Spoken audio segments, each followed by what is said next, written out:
York City is one of the few places in the United States where there is a right to shelter. And that's not the case in the majority of this country. We let people die from exposure, which the rest of the world rightly sees as incredibly barbaric and incredibly odd for a country as wealthy as ours to do. When someone tells you, oh, I voted for Trump because I hate the Democrats, you don't immediately go in and start cudgeling that person over the head for voting for a white nationalist. But you want to lead them to the point where they realize that they voted for a white nationalist and that they shouldn't have done that.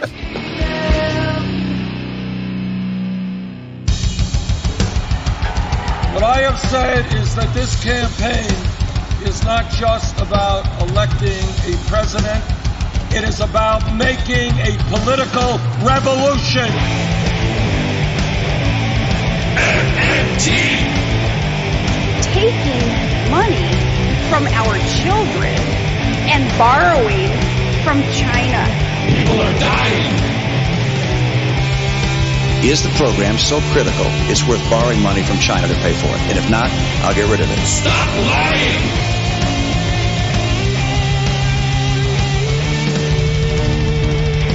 I want the truth.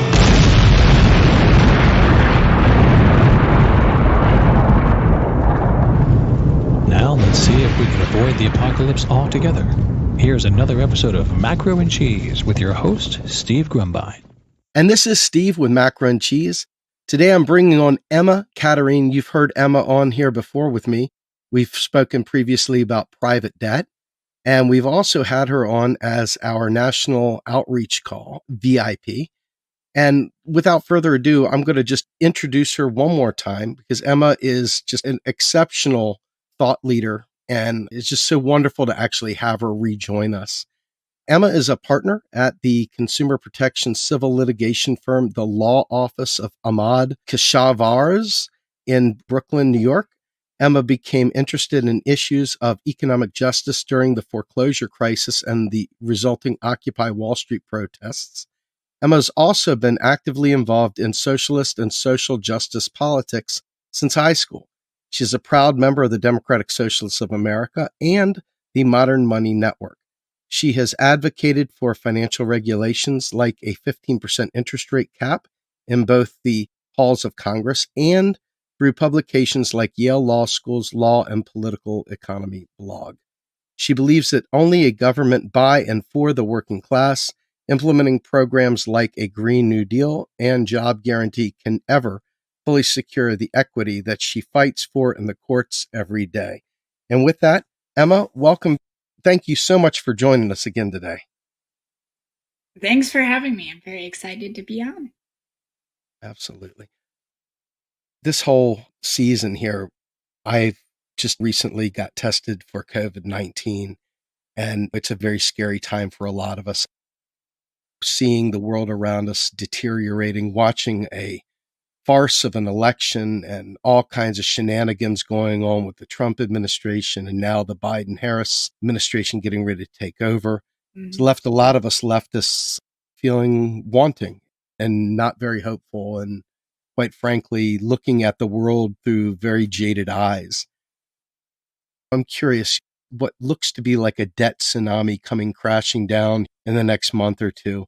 What is your assessment of where we are today in America as a society and with the coming changing administration?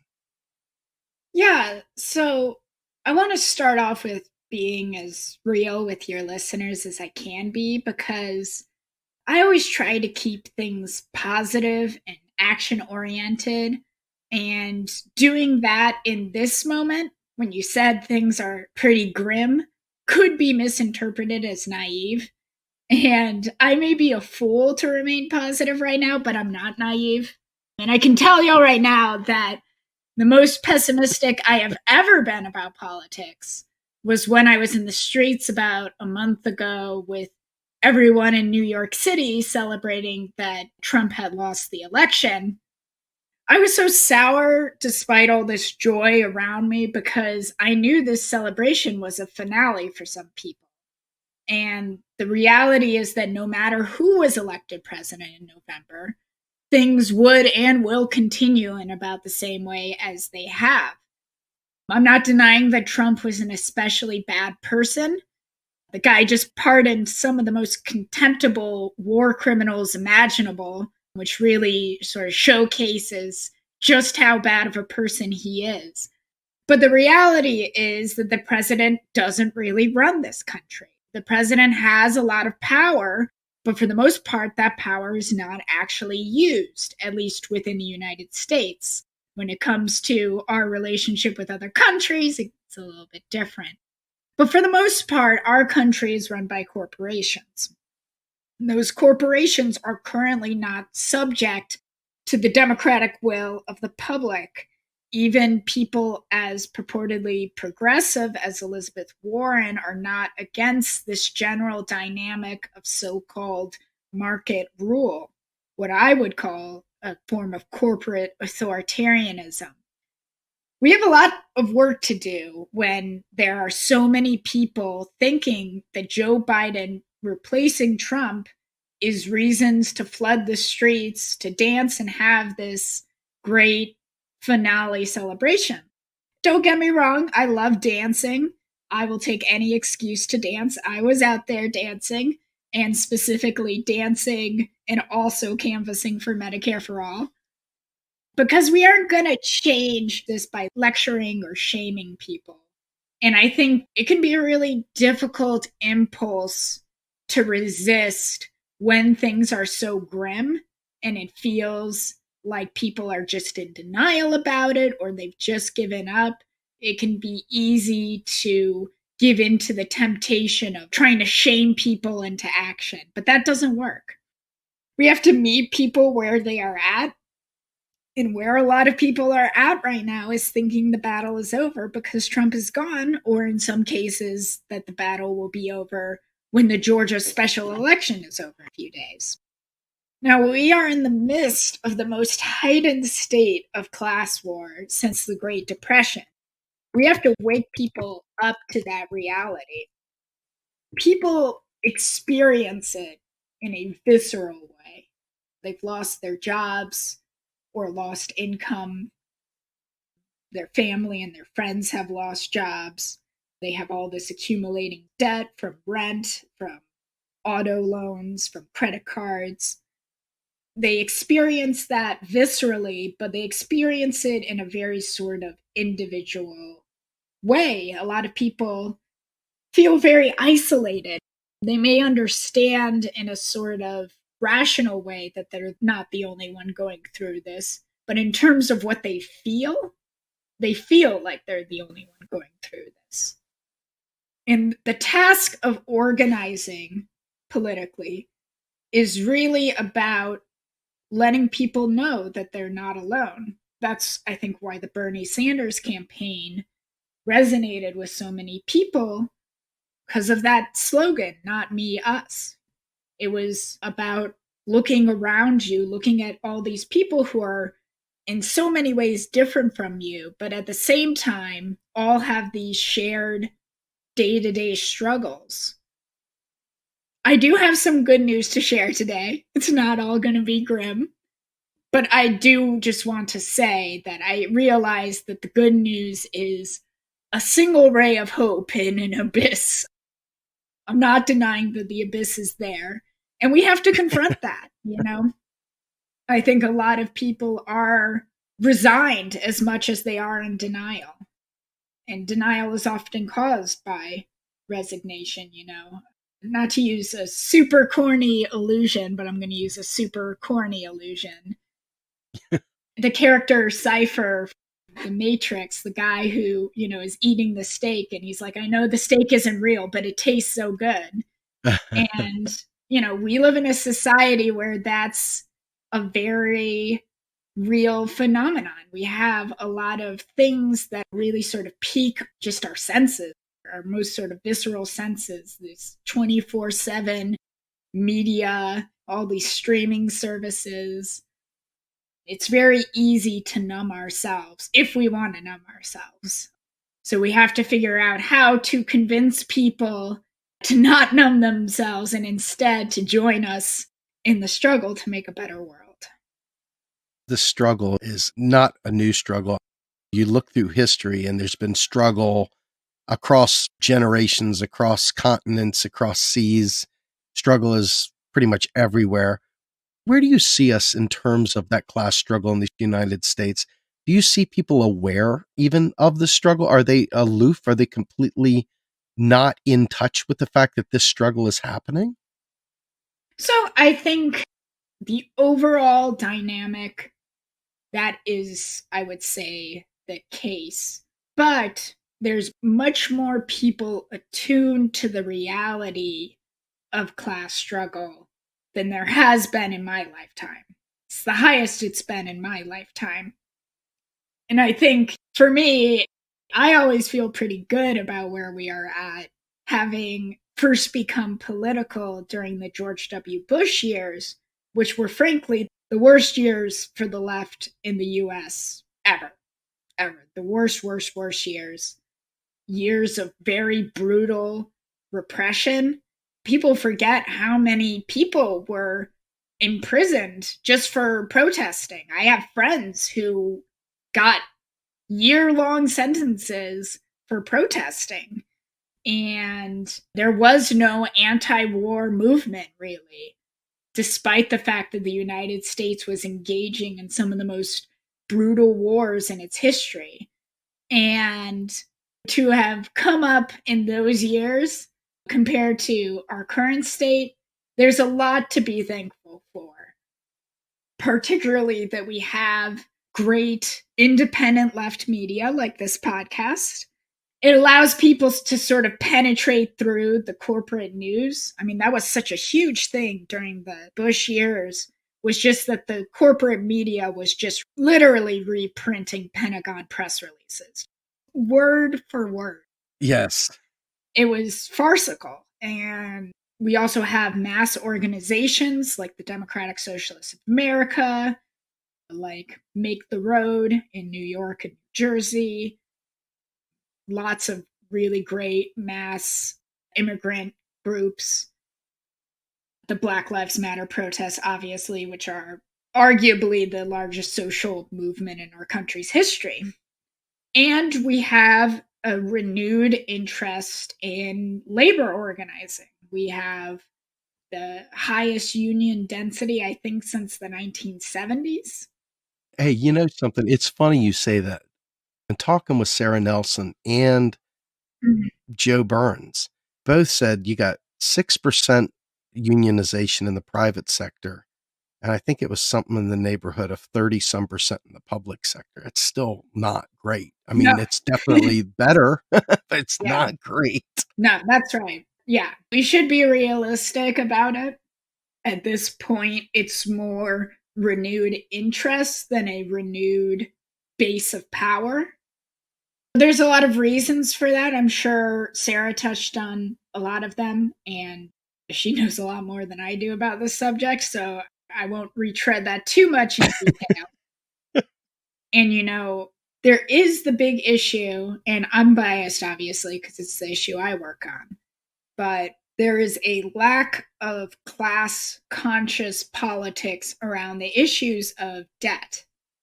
There are some exceptions. There's the wonderful group, the Debt Collective, all the great work they do, including the student loan strikes, which are a historic, successful attempt to inject class politics into the world of finance and debt. And we've also seen a lot of efforts during the COVID-19 pandemic to cancel rent. So, not just these eviction moratoriums, which were enacted in many places, but to say, no, we shouldn't keep accumulating all of this debt, but we're free from eviction temporarily. We need to cancel the rent. And, sadly, while there has been a lot of movement, a lot of very interesting and hopeful movement, with a few interesting outliers, we haven't been able to cancel the rent for residents in many places. And the problem for that is, the usual suspects. It's budgetary restrictions and mean testing for what little relief is made available. And it's because a lot of this stuff is going through state governments. State governments, of course, cannot print currency, so their spending powers are much more limited than a monetary sovereign like the federal government. And the federal government so far has been stingy with giving money to the states. And under a Biden administration, we can expect them to continue to be stingy. That's not a thing that's going to fundamentally change. There are certain things I think we can expect a Biden administration to do in ways that will be better than what happened under Trump. Immigration is a good example. I'm not saying great things are going to happen in immigration and for our immigrant friends, but it will definitely be better than the outright racist white nationalism of Trump and his cronies. But, it's counterbalanced by the fact that Trump was a fucking bumbling idiot. I'm sorry for my language, but That's all right.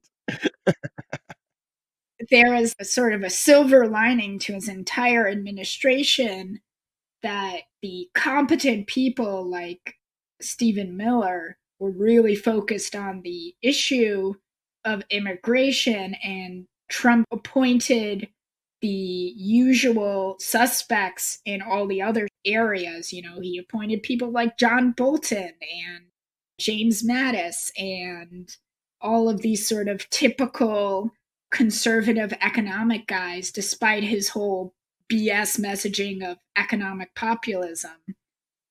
But those people all had to work with Trump, and Trump just hated working. He was just a lazy, lazy guy.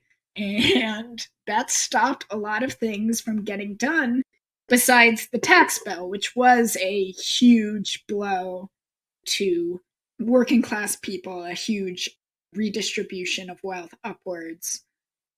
But one of the scary things about the Biden administration is that he has had a lifelong political commitment to the finance industry.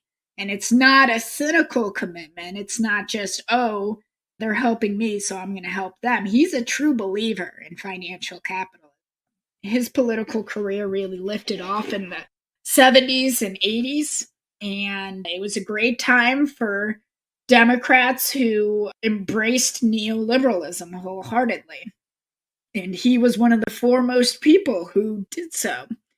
And he infamously co-authored the Bankruptcy Abuse Prevention and Consumer Protection Act, which President Bush signed into law in 2005, which, among other things, created a general prohibition from discharging private student loans in bankruptcy.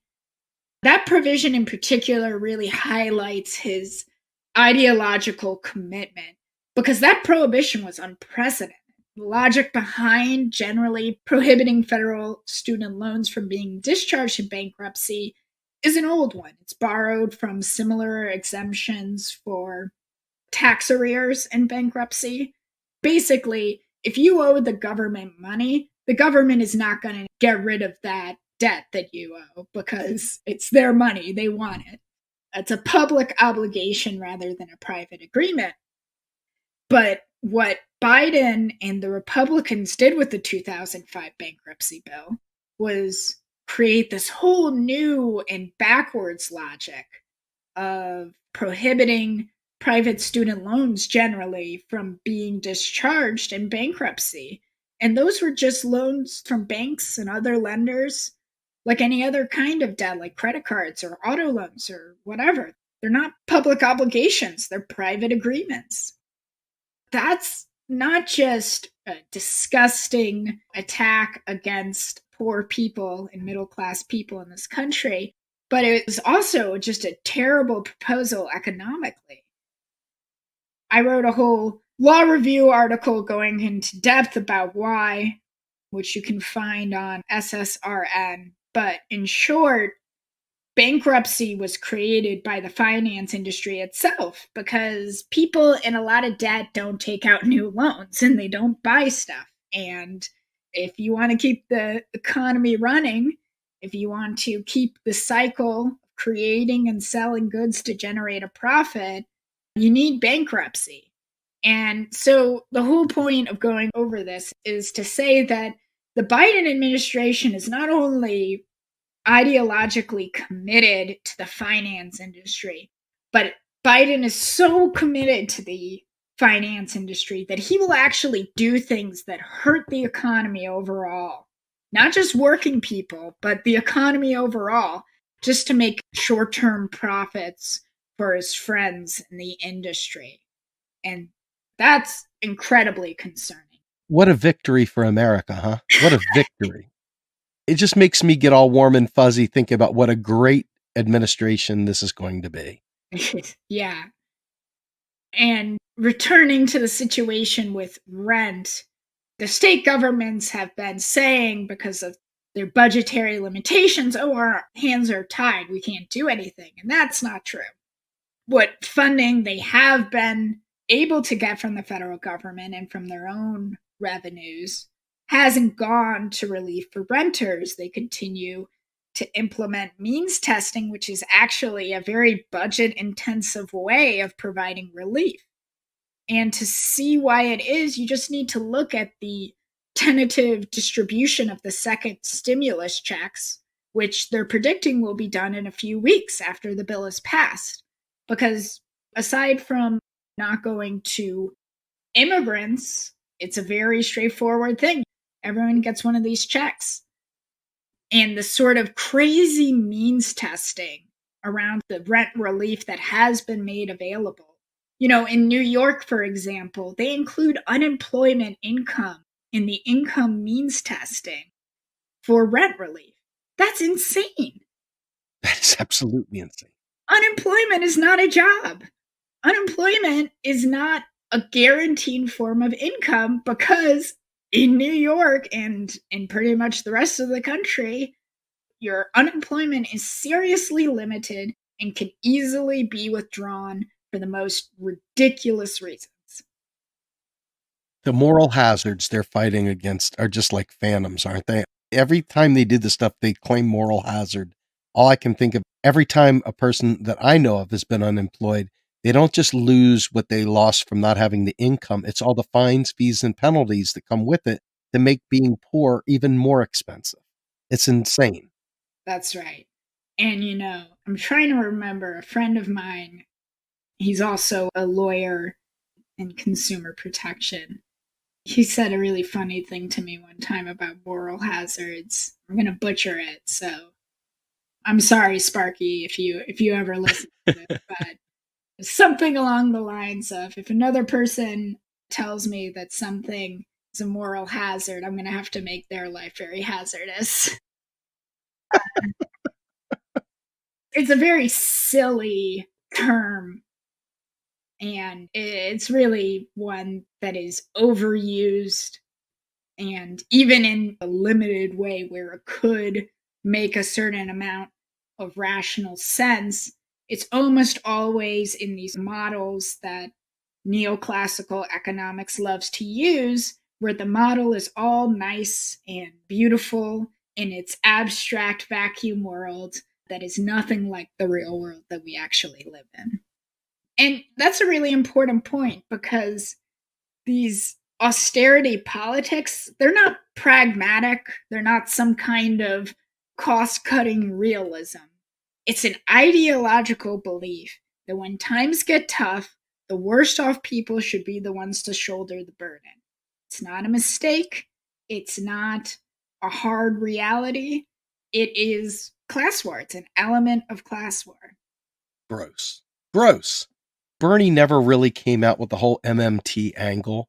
But the one thing he did say was that we got to stop trying to balance the economy on the backs of the poor. So at least he was tipping it in the right direction. We do see this nonstop intent of punching down and literally blaming the poors, if you will. Even in the pandemic, Yeah. I'm watching people talking about making bad choices even now. I'm like, are you kidding me? Who even thinks like that? And that can actually be an opportunity for us. It can be a very radicalizing thing to be presented with a situation where it seems so starkly that people are suffering through no fault of their own and they're still being blamed. They're still being made to shoulder the burdens of everything. And if we can reach people and say, it doesn't have to be this way, it really doesn't. That's the other thing this pandemic has shown, is how much worse the United States is for working class people than so many other places in the world, including countries that we categorize as developing countries. Places where people are so poor that they live in hovels. And at least they have those hovels. Whereas in the United States, we don't even house people. We don't even give people the basic shelter. New York City is one of the few places in the United States where there is a right to shelter. And that's not the case in the majority of this country. We let people die from exposure, which the rest of the world rightly sees as incredibly barbaric and just incredibly odd for a country as wealthy as ours to do, to just let people die of exposure. It's a Dickensian nightmare. And when you look at other countries, just the way they're prioritizing how their resources are used. China builds hospitals in 10 days, new hospitals, fully staffed in 10 days. And what do? We have jets fly over hospitals to honor the people who are working and dying in them. It's disgraceful. It's a disgraceful thing. And it's a two-edged sword, though, this opportunity, because again, this can lead people to resignation. It can be like, even in these most extreme circumstances, the government isn't going to do the right thing, so why should we even try to get them to do the right thing? And, that's why we have to show people that there is a way to win. We can look to history to see examples of victories for working class people, especially for the United States. That's really the Civil War and Reconstruction in its early days, and the New Deal, FDR's New Deal, and the nationalization of large parts of the industry for World War II.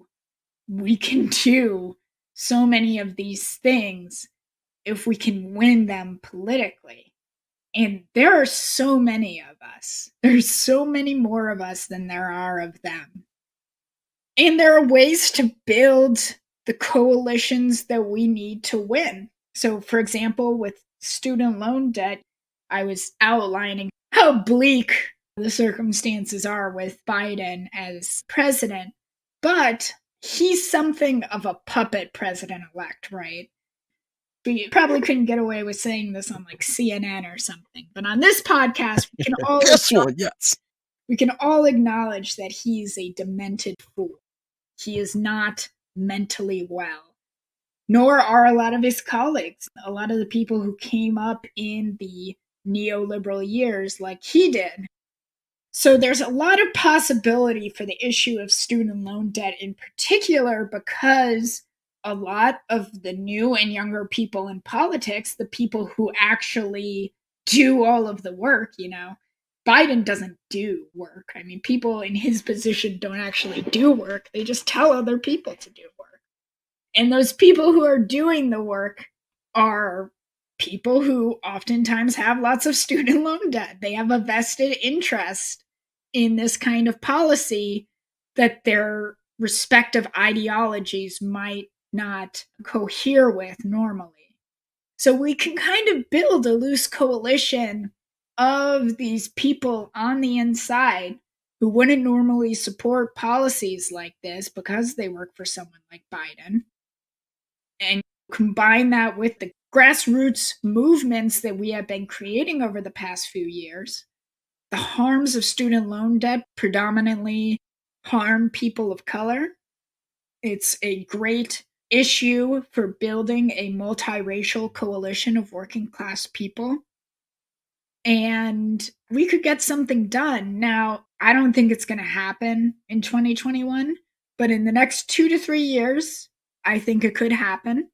And I'm also happy to be proven wrong. If y'all want to go ahead and make this happen, 2021, let's do it. And regardless, the action plan is the same, right? We got to take advantage of these contradictions within the system, these younger people in politics who are doing the grunt work, and use it for student loan debt cancellation. We did a sort of similar thing with our big push this year to get more federal funding for state and local governments. It was very easy to get state and local governments to sign on to our campaign because they were like, well, yeah, that's my paycheck. I'll sign on to this. It's the same thing with these legislative staffers. They have a very real material interest. And that is so important and unfortunately so missing from even a lot of progressive politics. In the world of organizing, we call it power mapping. And unfortunately, what a lot of power mapping has become for some of the big nonprofits and liberal think tanks and so on is just focusing on the targets. But power mapping is about more than just the targets for our advocacy. It's also about what resources we have. It's about taking an account of the people that we have, the stories that they can tell, and about the material interest of everybody involved. It's not just, oh, we're going to target this person because they can get something done that we need to get done. It's also, well, what is it that makes them tick? What is it we can leverage against them or with them to use? We need to think about these things more strategically.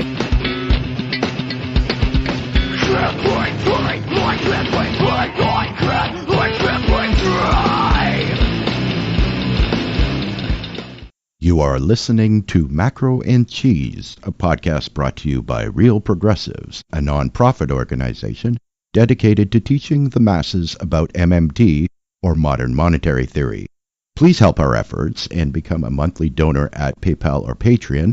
Like and follow our pages on Facebook and YouTube, and follow us on Periscope, Twitter, and Instagram.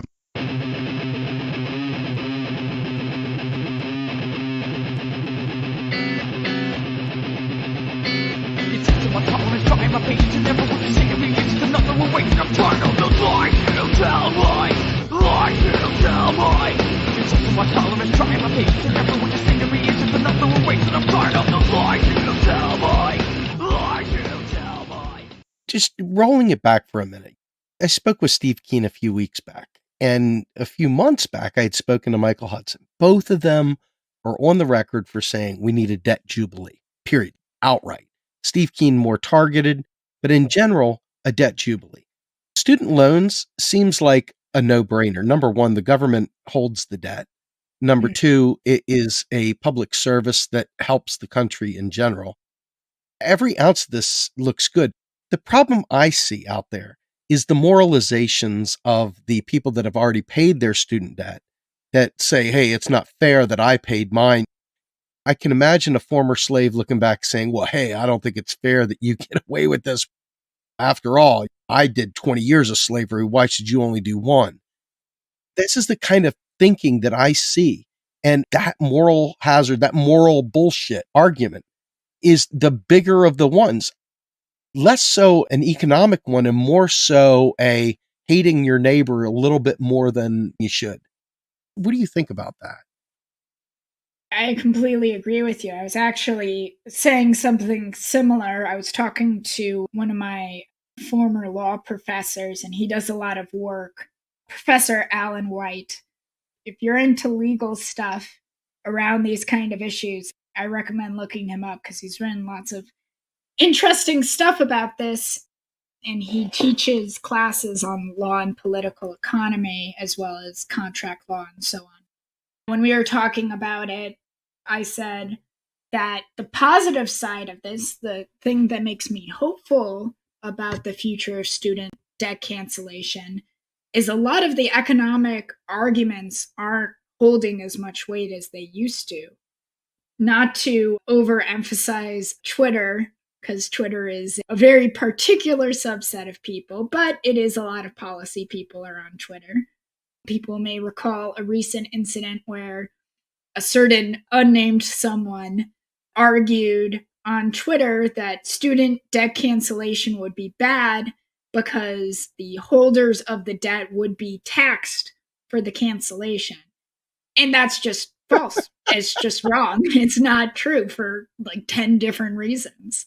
And it was funny for me to see because as a consumer rights attorney, I have to deal with taxation of canceled debts all the time.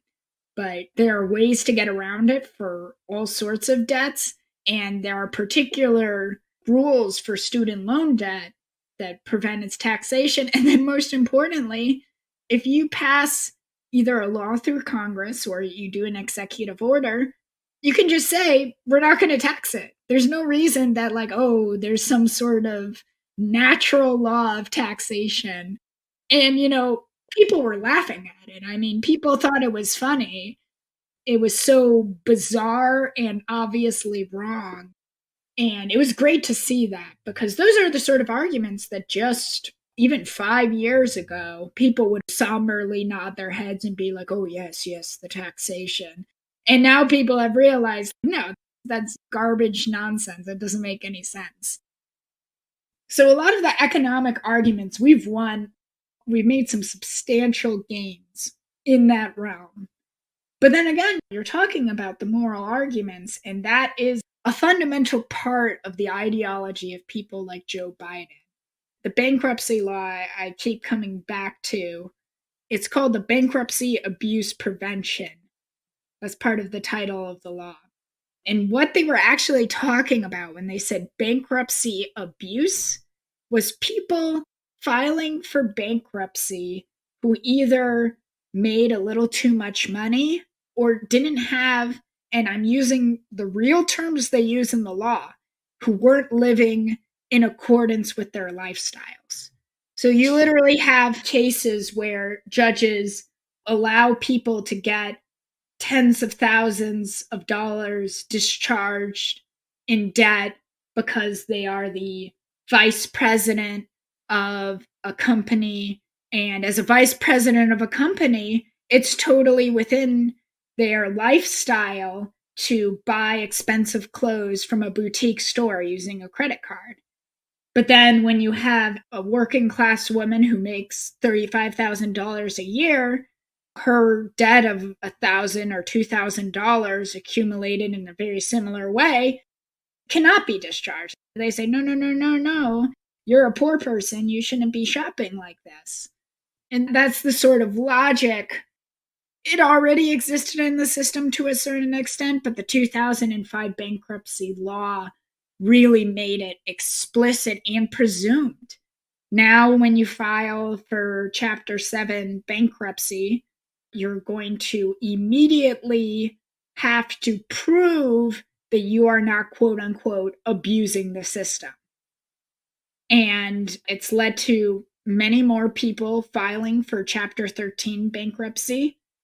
ProPublica has done a lot of really great work on this, particularly how racist it has been, how so many people of color have been steered to Chapter 13 bankruptcy, which is essentially a glorified payment plan.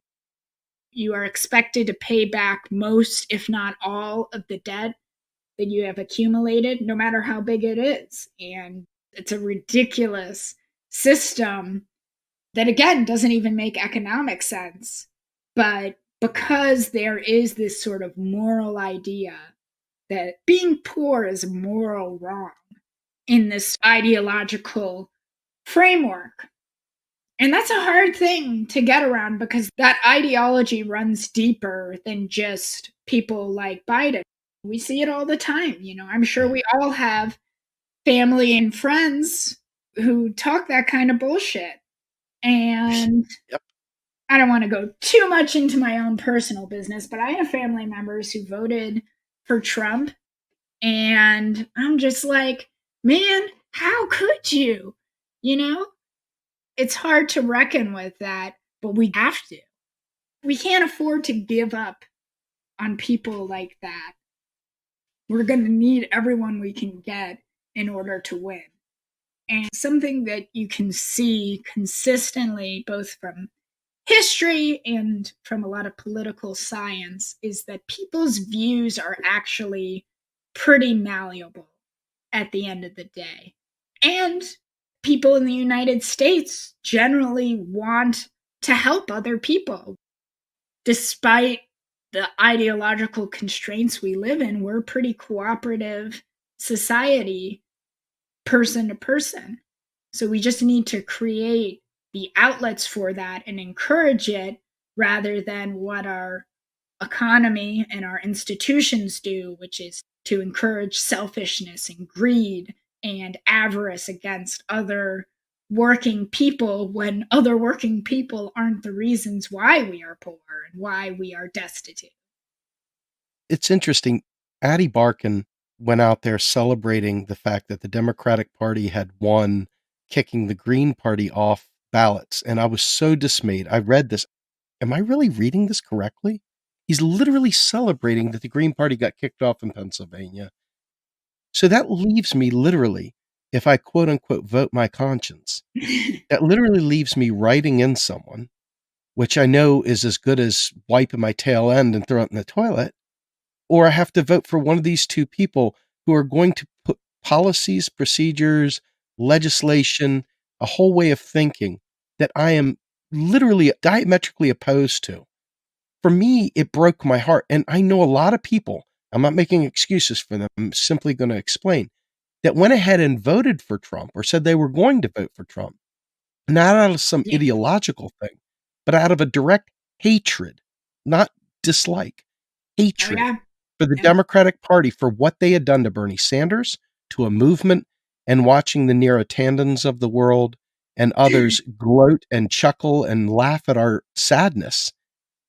And you see it now as the cabinet selections are going on. Everything that anybody that raised their hand in objection saw coming is happening.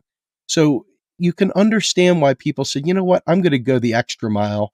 Forget just writing someone in. I'm going to vote for Trump.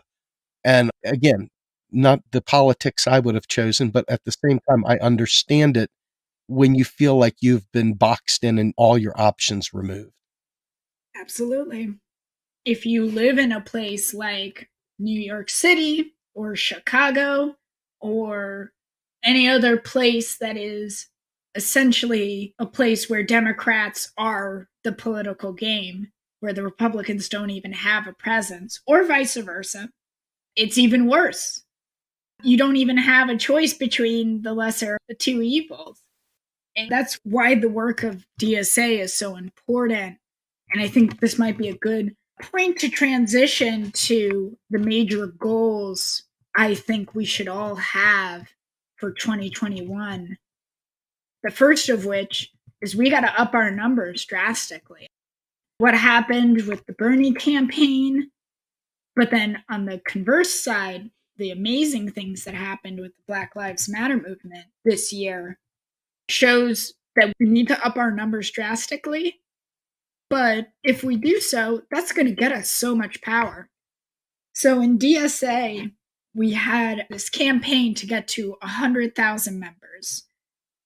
And what it did differently is a lot of DSA's growth in membership, especially the recent headline grabbing stuff, was always in reaction to something. It was, oh, AOC got elected, boosted membership. Oh, Bernie Sanders has said he's going to run for president in 2020, boosted membership.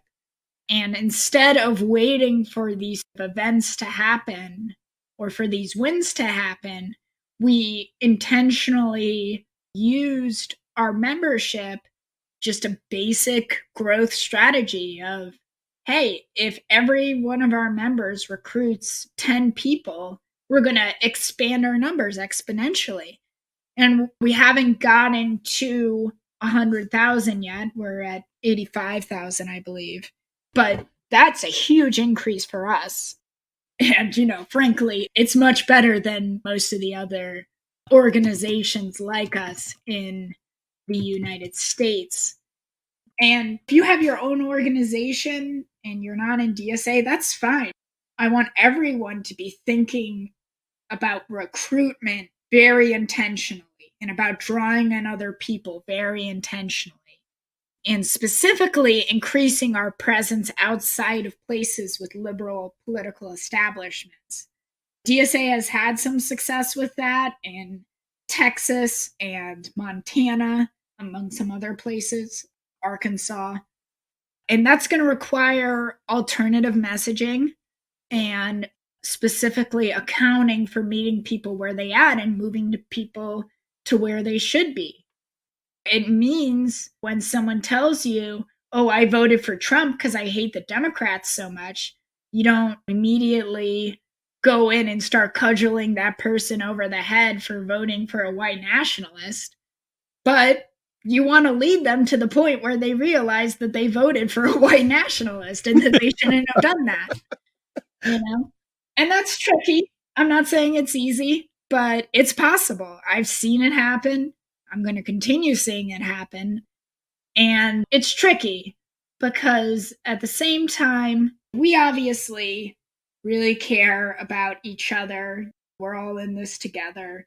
We want to stop other people from getting their feelings hurt. And that's a real harm. I don't want to pretend like that isn't a real harm.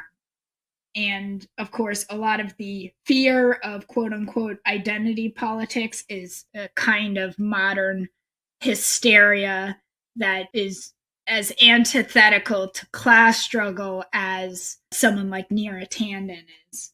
But with all that being said, we need to be really vigorous and I'll say courageous about confronting people who push politics that divide us and that individualize us in our own spaces. We don't have time for that anymore. We don't. Every time that we have a member turned away just because they had to deal with some bullshit for some flippant remark that they made, maybe it was stupid for them to say, but we should be a movement where people can say stupid things and not be immediately expelled and ostracized. Cancel culture has really kicked our ass, hasn't it? It's one of those things where, like, I hate to say that because I don't want to sound like a Prager University type guy. That, oh, the cancel culture. But at the same time, like, I think it really comes from an internalized sense of our own disposability, that we're treated as disposable by this economic system, and then we project that onto each other and onto ourselves, that we treat each other as disposable. You are the reason I am a DSA member. I want you to know that. I signed up literally in the middle of your national outreach call when you were doing that for us. I literally joined DSA that moment. And that's no joke. But one of the things that jumped out at me with what you were just saying right now, Yeah. I think of identity politics. There are real live issues that each segment within our class struggle fight that have real legitimate oppression and real legitimate struggle within the struggle. Yeah. That said, for as long as time has gone, the powers that be have played and flexed on those wedge issues that isolate people as individuals, turn them into libertarians inadvertently, and keep them away from joining in solidarity within a class-based struggle because of those id pol type scenarios. And the balance there, I am curious. I want to not be Prager you about this. I want to be enlightened. And as Lul Yule, who has been on here, said, everybody's kind of in their own journey to enlightenment. We're not all a finished product. We're not at the same spot. The spectrum of enlightenment, of wokeness, as she said, we're all at different phases. So condemning someone because they're not at this stage of wokeness that allows them to see all these things is a real class diminishing exercise. But that's what identity politics often does. I am watching all these slang terms that the kids are using. Tradcath, what the heck? I don't know what that is, right? All these cool terms that are great in these little small niche sectors, but they're dividers. As I'm struggling through learning about the Russian Revolution and understanding forms of socialism, watching the tankies fight the this ones and the that ones, I'm saying to myself, oh, goodness gracious, I guess I'm just too stupid to be cool enough to learn this stuff. But it's a divider, right? Because even in these small leftist circles, you watch them fighting, and it's kind of going back to Monty Python, the People's Front of Judea, the Judean Yes, People's yes, Front. yes. It really is ridiculous. We're not even talking about a 1% slice. We're talking about insane fractional slices of difference here in many cases. The right's got it easy. They just drag their feet. The left is trying to make change, and we're 1,000 slices. How do we do that? It's got to be class, right? Yeah, that's absolutely my position. And there's two things I'll say about this. One, I believe this comes from Catherine Cross, if I recall correctly. She's a writer and a LGBT advocate. And she had a general rule of thumb about any sort of organizing type meetings, political organizing type meetings, that if it was a place where the language would not be able to be understood by her grandmother or would make her grandmother so uncomfortable that she would leave, then something is fundamentally wrong. And it's the grandma test, essentially. It's not to say that we shouldn't make people uncomfortable, because we should. That's, I think, one of the most difficult tasks for socialists, for the left, is how to put people into a necessary level of discomfort that moves them without alienating them from this sort of political organizing. And the second thing, my late grandfather, my mom's father, was a Teamster organizer, and I was talking to him about it. And I loved this man, but he had some pretty problematic politics. He once told me that I was too pretty to be involved with union organizing. Interesting. Very nice, very nice. But he told me about how the companies that he worked for, he was a dispatcher as well as the union steward, we're always trying to turn the white workers against the black workers. And this would be in Chicago for Chicago trucking companies. And that had to be a major focus of his organizing. And, it sounds like too good to be true, too simple to be true. But what it really just comes down to is just, I think this is something that Saul Alinsky pushed a lot as well. I do have to agree with this one, though I don't agree with a lot of the things that he advocates, but is having meetings in places as comfortable and inviting as possible so that when people are made uncomfortable by the sort of radical messages that we are giving them, that they are being made uncomfortable in a place that feels comfortable. It just means everything from providing good, nourishing food to people when they come to these sort of things. The test I always have for an organizing group is when a new person walks through the door, and usually that new person is me. If they don't try to talk to me in 2 minutes, I'll leave. I'll leave. Because if you don't talk to a new interested person within 2 minutes of them coming to your meeting, you're not doing it right. You're not organizing. You got yourself a social club. You got yourself a social club for people who all think the same way that you do, and you get to all pat each other on the back for having good politics, but that ain't organizing. It really isn't. God, that's good. The single most challenging thing that I have seen is people leaving their little bubbles and being able to do what you just said, and watching groups fizzle because they don't take that very sage advice that you just gave, that sage benchmark, and execute on it. Take a few minutes and expand on that, because I love what you just said. Sure. So I can give you some examples. There's one time I went to a screening of a cool movie by DSA. I forget what the title of the movie, but that doesn't matter. And there was some new person there who I had never seen before, and I went up to her and I introduced myself. And we got to talking, and I asked her if this was her first meeting, and she said yes. And I asked her, why she came, and She asked me some questions, and the event starts, and one of the organizers comes up to me and says, "Hey, you've seen this movie. Would you mind giving a short introduction?"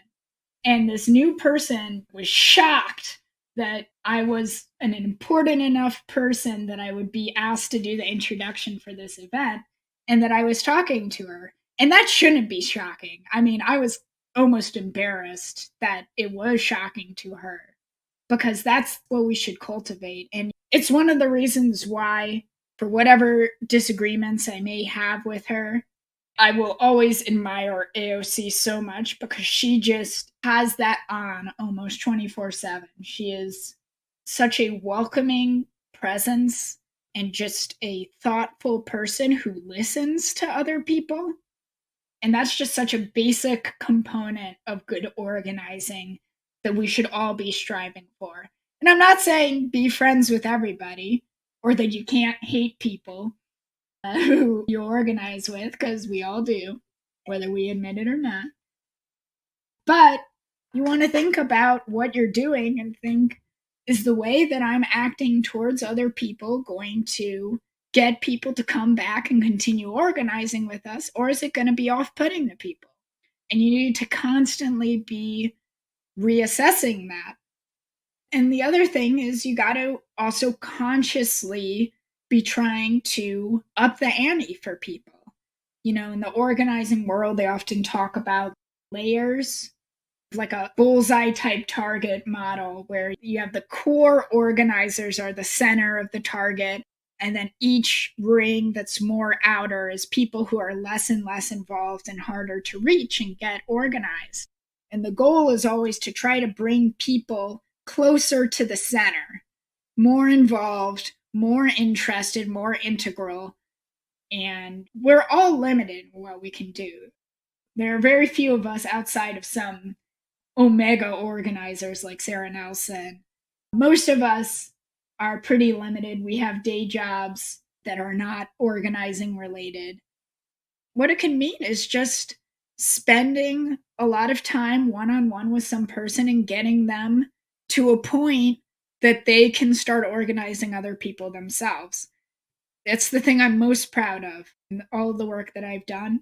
Seeing other organizers carry on that work, it is the most fulfilling thing of any of the political work that I've done, to see other people carrying on that work.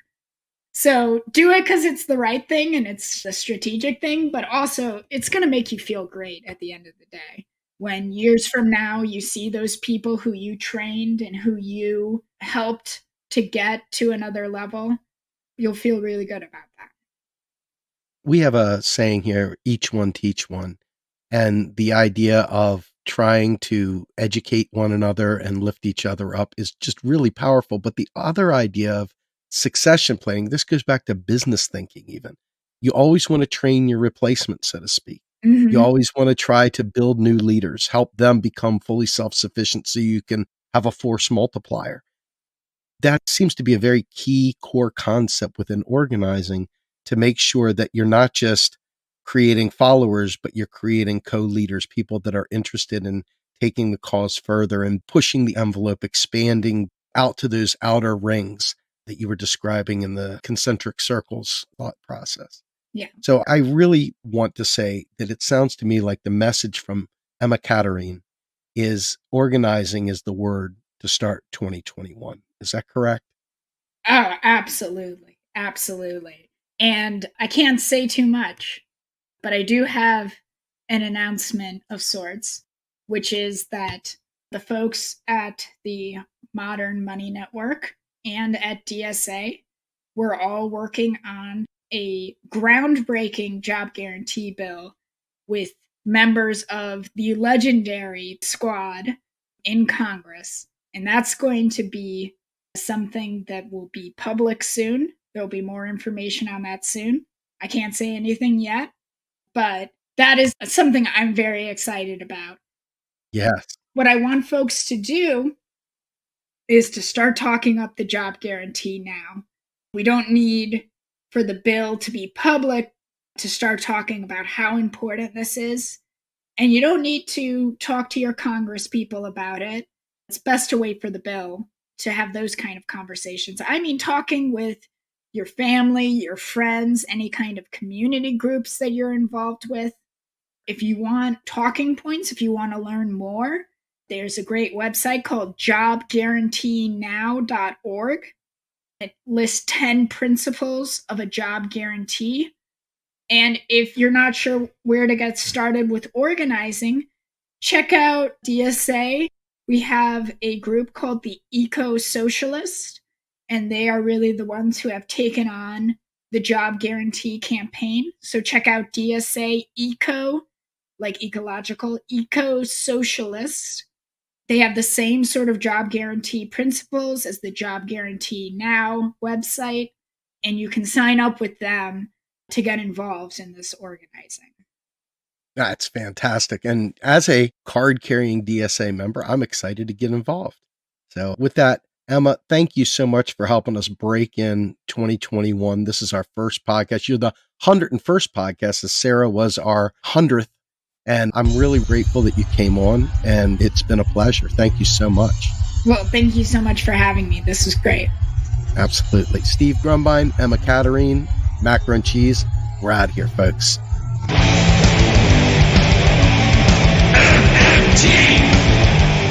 Macro and Cheese is produced by Andy Kennedy.